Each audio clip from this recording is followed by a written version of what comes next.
I ultimately made my toxic coworker pay a stunning price, getting her expelled from college and leaving her in financial ruin. And it all started the day she decided to sabotage my chance at buying a home. A few years back, I managed to get a job that finally got me off the night shift and behind a desk at a small hardware company. The office was tiny, just 4 of us, with a few more people in the warehouse and a delivery driver.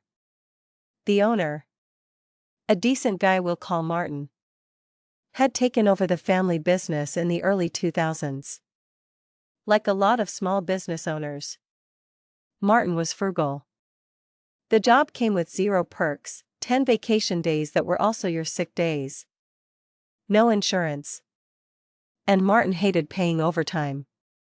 He had one massive customer that paid the bills, and everything else was just profit that supported his comfortable 10-to-3 lifestyle. He had no ambition to grow the business any further. But my problem wasn't with Martin. It was with the absolute monster in the purchasing department. The office dynamic was simple. Martin handled the big picture negotiations with major customers and suppliers. Chloe, our admin and receptionist, was an absolute sweetheart. I was responsible for processing orders, logistics, and I also did a lot of work overhauling the company website. And then there was Brenda. Brenda handled small-scale purchasing and our other customers. To say Brenda was a nightmare is an understatement. She was the most spiteful, hate-filled, vindictive person I have ever met. She had the personality of a character in a horror novel who whips a mob into a frenzy. She was a born-again Christian, and seemed to believe her weekly church attendance gave her a free pass to be a terrible human being. For some unknown reason, Brenda disliked me from my very first day. Maybe she saw me as a threat. Or maybe she was just deeply unstable. I'm not a psychologist, but I'd bet money she was bipolar. At first, she kept things civil, mostly by trapping me at my desk and forcing me to listen to her endless, vile gossip. Everything she said was mean-spirited, and most of it was blatant projection. She'd complain about actresses being too fat, when she herself was well over 300 pounds. She'd criticize their annoying voices, while having a slight lisp herself. She'd thump her Bible while ranting about how gay people were destroying the sanctity of marriage. Despite being twice divorced, she complained about Obamacare, yet had no insurance for herself or her children and had several pre-existing conditions. She just hated the man himself.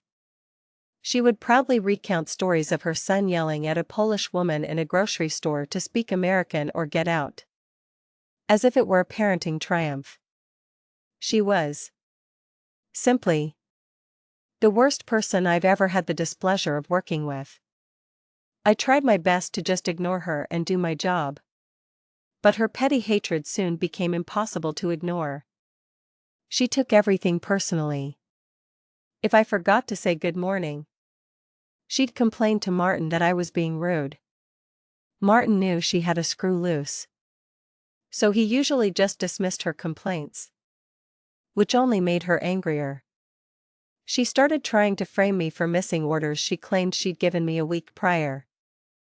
I shut that down quickly by date-stamping every single order that crossed my desk and checking in with everyone for new orders every hour. Anytime something went wrong, her first instinct was to blame me. The breaking point came unexpectedly. One of our larger accounts was secured because their purchaser was a friend of Brenda's, and Martin gave her a good commission for it. Through a friend, I got a lead on a purchaser at another large manufacturing company that used similar products to ours. Martin, ever the minimalist, told me that if I could land them, I'd get the same kind of commission. But it was all on me, given the job had no real perks. A shot at extra cash was a godsend. I was trying to save for a down payment on a house. I worked that lead relentlessly, chasing it like a hungry dog. Finally, the purchaser agreed to submit a sample order. I was ecstatic. All the while, Brenda was in the background, casting doubt on the whole thing, clearly resentful that someone else might achieve what she had. Then, the purchaser went silent.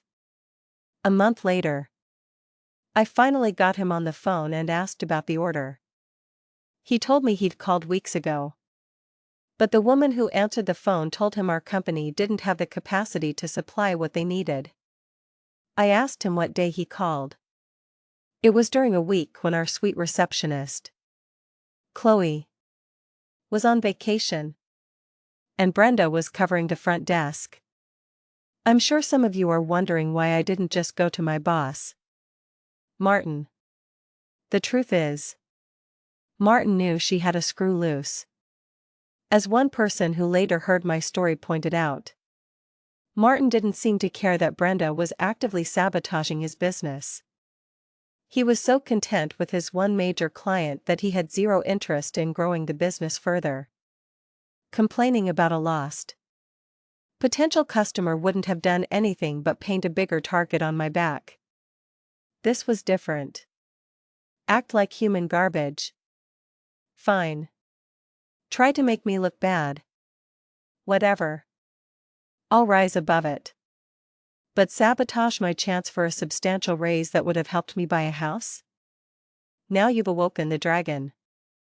I vowed that vengeance would be mine.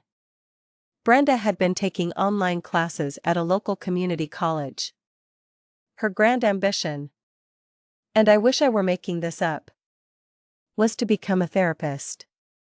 As someone later commented, I was about to do the world a favor by making sure this horrendous woman never got the chance to help anyone.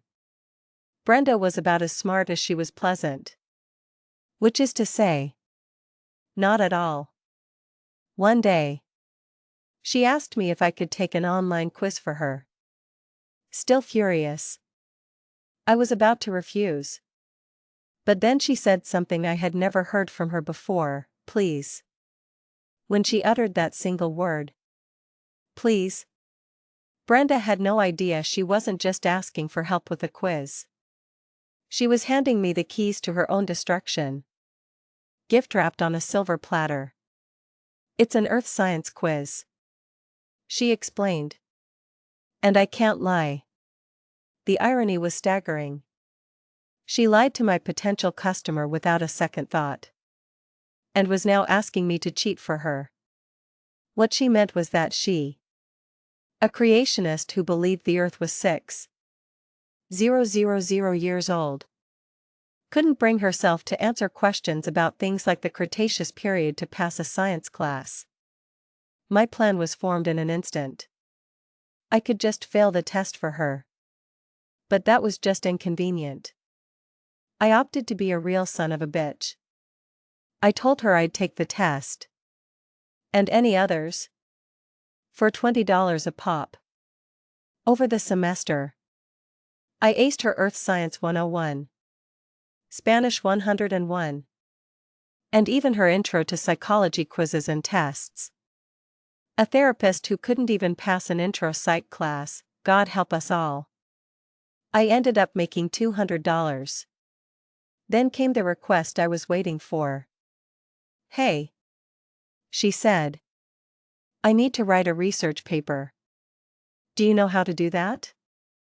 For $50. The assignment was mine. It was a joke, 5 pages. Double-spaced. An 8th grader could do it in an hour.